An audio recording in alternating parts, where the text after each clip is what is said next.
ቤቲን ኤልሹ እየጠየቀቻት ነበር። አንቺ ቤዛን የት ነው የምታውቂያት ብላ ስትጠይቃት ቤቲም ደግሞ ቤዛ የልጅነት ጓደኛዋ እንደሆነች እየነገረቻት ነበረ። ይህ ነገር ለቤሉልና ለቤዛ በጣም ትልቅ አደጋ ሆኖባቸዋል።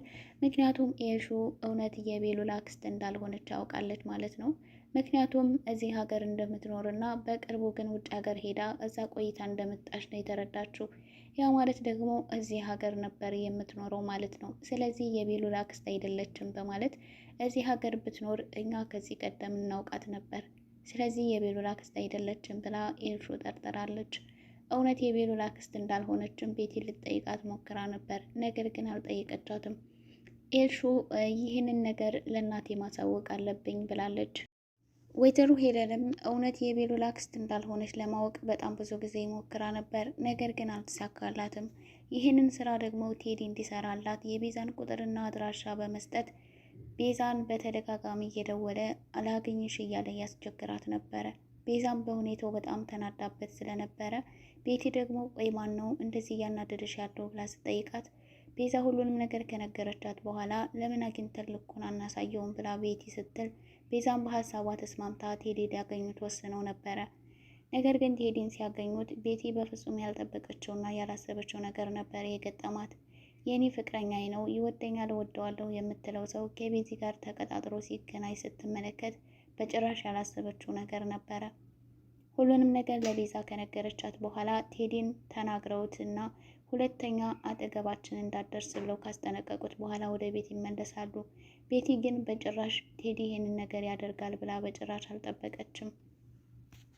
ምክንያቱም እንዴት ይህንን ነገር ያደርጋል ብላ አሰበች። እውነት ይሄ ነው ፍቅረኛች በማለት ደግሞ ቤዛ አንቺ ቆይ ይህንን ምኑን ነው የወደድሽለት ትላታለች። ቤቲም ደግሞ እውነት በጣም አፈቅረው ነበር፣ ነገር ግን እንዴት እንደዚህ ያደርጋል ብላ ለምን ይህንን ነገር ማድረግ እንደፈለገ ቤቱ ድረስ ሂጅ ልጠይቀው ይገባል ብላለች። እውነት ቤቲ ደግሞ ቤት ድረስ ከሄደች በጭራሽ ደግሞ ያላሰበችው ነገር ይገጥማታል። ምክንያቱም መሲ እዛ ቤት ውስጥ ናት። ስለዚህ መሲ ደግሞ ቤቲን ካየቻት ስለሚተዋወቁ አንቺ ደግሞ እዚህ ምን ታደርጊያለሽ የሚልና እውነት የቴዲ ማንነት ማን ነው የሚለው ነገር ለሁለቱም ደግሞ ፍንትው ብሎ የሚታይበት ጊዜ ይሆናል ማለት ነው። ምናልባትም ደግሞ ቴዲ በጣም ሲበዛ አስመሳይ ሰው ስለሆነ ቤቲን የሚያሳምንበት ነገር አያጣም። መሰረትንም ቢሆንም በቀላሉ ስለምታምነው እሷንም ቢሆን ያሳምናታል። ነገር ግን መሰረት በጣም በተደጋጋሚ ብዙ ነገሮችን ስለምታይበትና ከዚህ ቀደም ማንነቱን ስለምታውቀው መሰረት በቀላሉ ላታምነው ትችላለች። ሌላው ነገር ደግሞ መኮ አሁንም ቢሆን በመሰረት እንዳዘነባት ነው።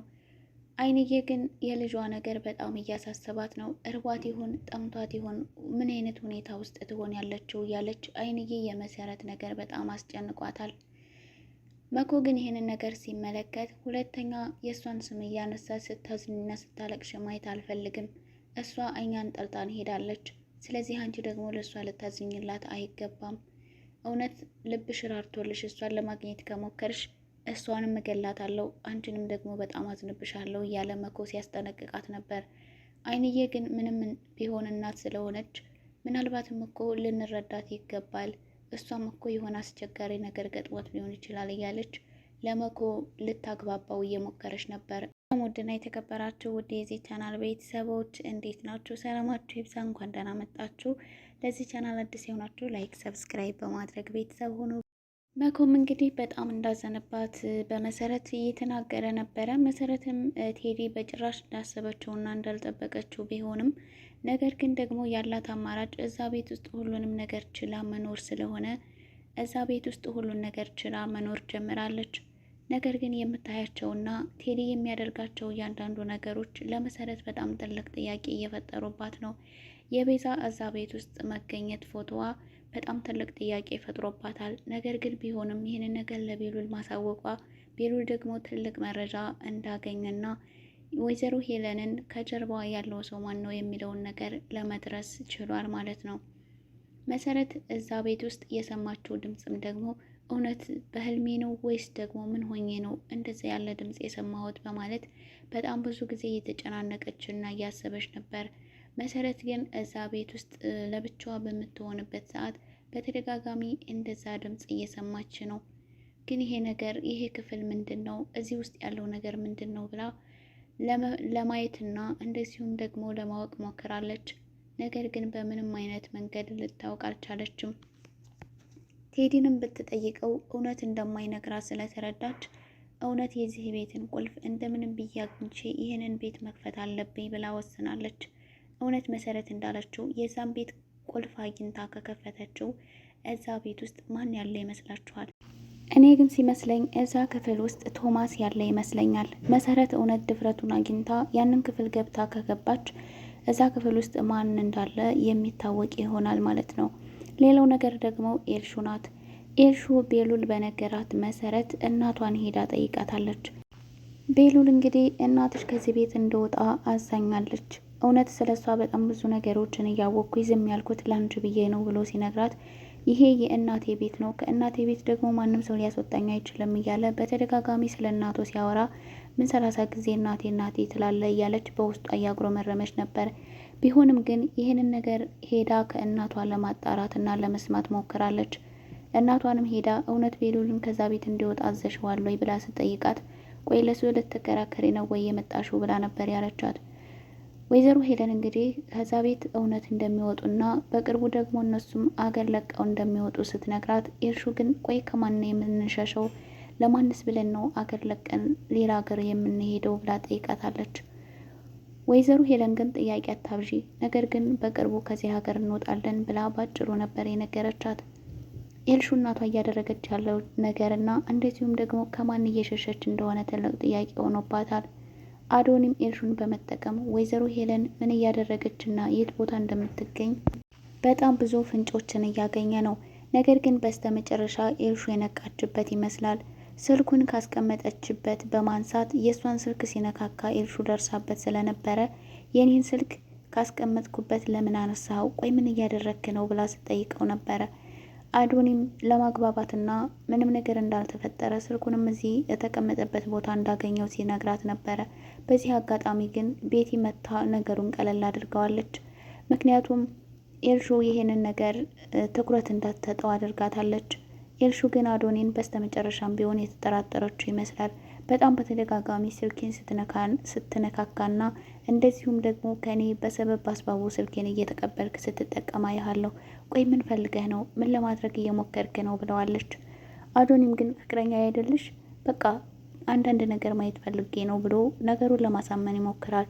ኤልሹም አዶኒን በጣም ስለምትወደው በጣም በቀላሉ ታምነዋለች። አሁን ላይ እዛ ቤት ውስጥ ያሉት ከኤልሹና ከኑኑዬ በስተቀር ሁሉም ሰው አዶኒ እንደረሳ ነው የሚያውቀው። ጆን ቢሆን በጣም በተደጋጋሚ እየቀረበ ቆይ እናቴን አገናኘኝ እያለ ሲጠይቀው ነበር። ጆም ግን እኔ ልታጃጅለኝ አትሞክርም ብሎ ነበር የመለሰለት። ነገር ግን ቢሆንም አብረው እንዲሰሩ ሲጠይቀው እኔ ማንንም ሰው እርዳታ አልፈልግም፣ ማድረግ የምፈልገውን ነገር በራሴ መንገድ አደርገዋለሁ ብሎ ነበር የመለሰለት። ወይዘሮ ሄለን አሁን ላይ ጆን በእናቱ አስፈራርተዋለች። አንድ ነገር ለማድረግ ከሞከረ እናቱን እንደሚያጣትም ነግረዋለች። ነገር ግን እሷ የምትለውን ነገር ሁሉ ካደረገ ምንም ነገር እንደማታደርጋትና እሷም ደግሞ በሰላም ከእስር ቤት እንደምትወጣ ስትነግረው ነበረ። ጆ ግን በእናቱ ስለማይደራደር ወይዘሮ ሄለንንም ቢሆን እንኳን አይደለም አንድ ነገር ለማድረግ ደግመሽ ራሱ የእናቴን ፎቶ እንዳታየው ብሎ ነበር ያስጠነቀቃት። እሱን ግን እኔ ምልህን ብቻ ካደረግህ እናት ምንም አትሆንም ብለዋለች። ወይዘሮ ሄለን አሁን ላይ እጇን ለህግ በመስጠትና እነዛ ህጻናቶች ከሀገር እንዲወጡ ለማድረግ ነው እየሞከረች ነው። ነገር ግን ይህ ነገር እንደማይሳካላት በጣም እርግጠኛ ነኝ። ሌላው ነገር ደግሞ መኮ ከቤዛ ፍቅር ይዞታል። በተደጋጋሚ ቤዛን ሲያያት እየተሽኮረመመና እሷ ስትመጣ የሚይዘው የሚጨብጠው ነገር ይጠፋበታል። ይህንን ነገር ደግሞ እዛ ቤት ውስጥ ያሉ ሰዎች በሙሉ ተመልክተዋል። ነገር ግን ቤሉል የገባው ነገር ቢኖር ቤዛን እንደወደዳትና አይኑን እንደጣለባት ነው። ቤዛ ግን የምታፈቅረው ቤሉል ቢሆንም ቤሉል ግን እንደምታፈቅረው በጭራሽ አያውቅም። ውድ የእንግዳ ድራማ ተከታታዮች ለዚህ ቻናል አዲስ የሆናችሁ ላይክ እና ሰብስክራይብ በማድረግ ቤተሰብ ሆኑ። በቀጣይ ቪዲዮ እስከምንገናኝ ለሁላችሁም ሰላማችሁ ብዝዝት ይበልልኝ። በቀጣይ ክፍል ቤቲ እነ ቴዲ ቤት ሄዳ ምን እንደተፈጠረ ከመሰረት ጋር ሲገናኙ ይዤላችሁ የመመጣ ይሆናል። ለቻናሉ አዲስ የሆናችሁ ሰብስክራይብ በማድረግ የደውል ምልክቷን በማጥቆር ቤተሰብ ሆኑ።